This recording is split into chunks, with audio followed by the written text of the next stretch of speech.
À la suite de l'échec du coup d'État, le gouvernement turc a placé plusieurs centaines de personnes en état d'arrestation.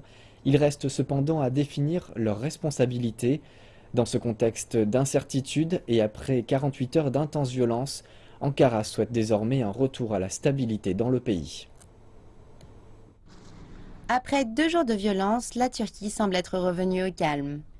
Les rues d'Istanbul ainsi que la place Taksim sont maintenant tranquilles.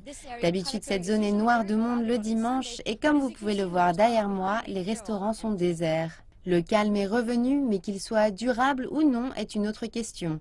Lorsque le président turc Recep Tayyip Erdogan a appelé vendredi ses partisans à contrer la tentative de coup d'État, la foule est devenue violente. Pour l'heure, le chef du gouvernement turc semble être en quête de stabilité. Ne nous laissons pas emporter par l'enthousiasme qui suit les événements. L'armée turque est notre avenir, elle est notre sécurité. N'agissons pas d'une façon qui mettrait à mal nos forces armées.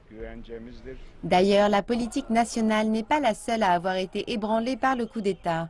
Les relations américano-turques sont également soumises aux pressions. Le gouvernement turc a accusé Fethullah Gülen, imam et intellectuel turc, d'avoir fomenté la rébellion.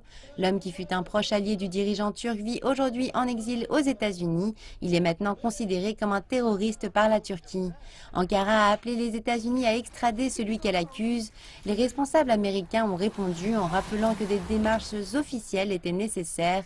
La réaction du président turc ne s'est pas fait attendre.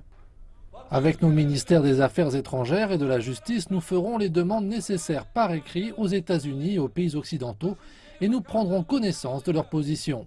Si, comme il le dit, Ankara présente une demande officielle et apporte des preuves tangibles reliant Fethullah Gülen au coup d'État, la réaction de Washington sera particulièrement observée. Que feront les États-Unis et dans quelle mesure leur décision affectera ses alliés de l'OTAN ayant un partenariat stratégique dans la région, en particulier dans le combat contre le groupe État islamique?